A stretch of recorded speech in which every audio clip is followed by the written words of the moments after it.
আপু দেখো তো আমাকে কেমন লাগছে। ভালো। আমরা এই কোথাও ঘুরতে যাচ্ছি নাকি? আরে তুমি আসো না আগে। কি এটা ধর রেডি হয়ে নে, আজ বিকেলে তোর বিয়ে। আজ বিকেলে বিয়ে মানে কি বলছো সব? আমি একদম ঠিক বলছি, বিকেলেই বিয়ে। আমি তো বিয়ে করবো না। আমি তোমাকে বলেছি যে আমি বিয়ে করব। ছেলেকে আমি তাই তো জানি না। তুমি বললো আর হয়ে গেল আমি বিয়ে করে ফেলবো, এরকম হুটহাট বললেই হলো। আমার একটা পছন্দ আছে না। এখন তোকে রেডি হতেই হবে, হতেই হবে। আমার মান সম্মানের ব্যাপার, দিচ্ছি মান সম্মানের ব্যাপার, আমি যা করতে পারবো না। কোনোভাবেই পারবো না। বললেই হলো একটা কথা। মামা যাবেন? আপাতত যেই দিকে দুই চোখ যায় সেই দিকে যাবো। আমাকে দেখে বুঝতেই তো পাচ্ছেন বিয়ে থেকে পালিয়েছি, একটু ঘুরি।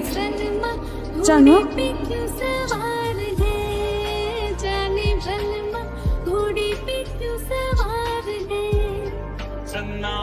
এক্সকিউজ মি, জি বলেন। এই অ্যাড্রেসটা কোথায় বলতে পারবেন? এই অ্যাড্রেস আপনার কি দরকার? আমার একটা বিয়ের দাওয়াত আছে, আমার বেস্ট ফ্রেন্ডের বিয়ে। এই অ্যাড্রেসে গিয়ে আপনার কোনো কাজ নেই, আজ বিয়েটা হচ্ছে না। কেন? কারণ কনে বিয়ে থেকে পালিয়েছে, তার বিয়েতে মত নেই। আপনি কিভাবে জানলেন? আপনার আমাকে দেখে কি মনে হচ্ছে? আপনাকে দেখে মনে হচ্ছে আপনি কোনো বিয়ে থেকে। ও, আপনার সাথেই আমার বন্ধুর বিয়ে হওয়ার কথা ছিল। ইন্টারেস্টিং। আসলে ভালোই হলো, মানে আমার চেম্বারে একটা কাজ আছে, বিয়েটা হলে আজকে কাজটা হোক। থ্যাংক ইউ আপনাকে। অদ্ভুত মানুষ তো আপনি। আমি বিয়ে থেকে পালিয়েছি, আপনি অবাক হচ্ছেন না? মত হওয়ার কি আছে? তার বিয়েতে মত নিয়ে আপনি পালাবেন, এটাই তো স্বাভাবিক, তাই না? আচ্ছা, এনিওয়ে আমি আসি। হ্যাঁ, আমার চেম্বারে রোগী ওয়েট করছে তো। আপনি ডাক্তার? এইটা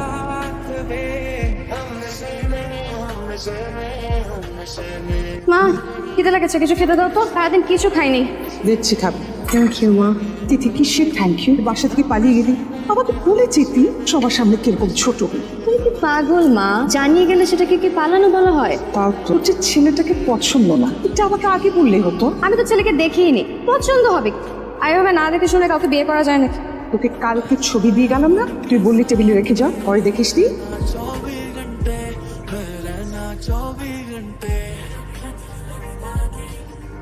কি আশ্চর্য, এই ছেলেটার সাথেই তো রাস্তায় আমার প্রথম। সেটা আমাকে মিথ্যে বলল যে আজ তার বিয়ে হয়েছিল। আসতে পারি? জি আসুন। বলুন, কি সমস্যা আপনার? ঠিক, কালকে আমার আপনার সাথে বিয়ে হওয়ার কথা ছিল, আপনি আমাকে মিথ্যা বললেন কেন?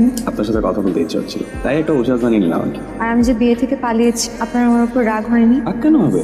আপনার বিয়ে করতে ইচ্ছে হচ্ছিল না, সাহস করে পালিয়ে গেছেন, এটাই তো ভালো। উল্টা নিজের ইচ্ছার বিরুদ্ধে বিয়ে হলে সেটা খারাপ হতো।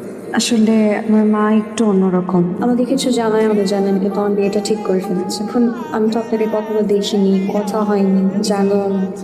এই জন্য কি করবো, বিয়ে উঠতে না পেরে বিয়ে থেকে পালাচ্ছি। চেনেন না, জানেন না, যাকে তাকে বিয়ে করা যায় নাকি? সেটা আচ্ছা, আজকে আসি।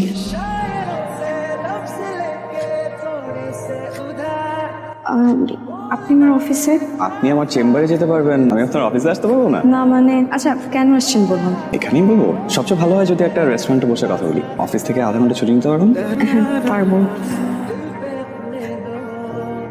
যেটা বলতে চাচ্ছিলাম যে আমার আসলে বিয়ে শাদী করার খুব একটা ইচ্ছে ছিল, তো মা জোরাজুরি করে, তো একদিন হঠাৎ করে আপনার ছবি দেখিয়ে বললো দেখ কেমন লাগে। আপনি তো এমনিই দেখতে খুব সুন্দর, তাই ছবি দেখে খুব ভালো লেগে যায়। কিন্তু কি আর করা, হলো তো আর না, তাই আর বিয়ের কথা ভাবছি। আপনার কি অবস্থা?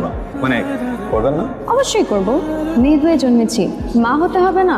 তাছাড়া আমার মা হওয়ার খুব ইচ্ছে, আর আমার একটা ছেলে বাবুর খুব শখ।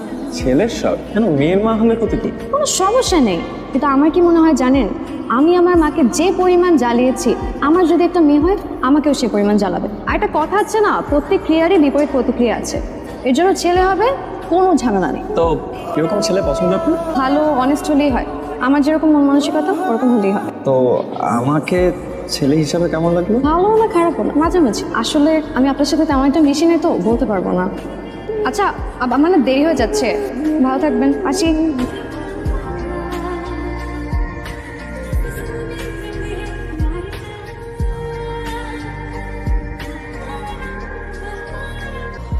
এই যে আপনি বৃষ্টিতে ভিজছেন কেন? জ্বর আসবে না? সমস্যা নাই, ওষুধ খেয়ে নিবো। উঠেন, রিক্সায় উঠেন। ইজা তো এজা তো কি হয়েছে, আসুন।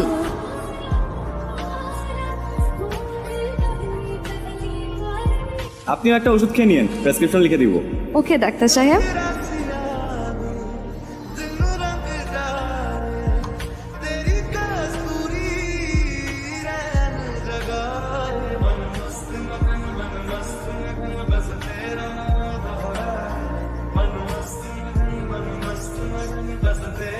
কিছু ইম্পর্টেন্ট কথা বলার ছিল আপনাকে। আসলে কিভাবে বলবো আপনাকে, আপনি কিছু মনে করেন কিনা? বলেন না, আমি কিছু মনে করবো না, বলেন। তিথি, আপনার সাথে তো আমার বিয়ে ঠিক হয়েছিল। আপনি বিয়ের আসর থেকে পালিয়ে গেছেন, দ্যাটস ওকে। আসলে আপনি আমাকে চিনতেন না, জানতেন না, দ্যাটস কমপ্লিটলি ফাইন। এখন তো নিশ্চয়ই আপনি আমাকে চেনেন, জানেন আমি কি ধরনের ছেলে, আপনার একটু হলেও আইডিয়া আছে। তিথি, আমি খুব সাধারণ একটা ছেলে, সাধারণ একজন মেয়েকে বিয়ে করে সংসার করতে চাই। তিথি, আমি আপনাকে বিয়ে করতে চাই, মানে আপনার সাথে সংসার করতে চাই। কিছু বলছেন না যে? আপনি জানেন না মেয়েদের চুপ করে থাকে সম্মতির লক্ষণ?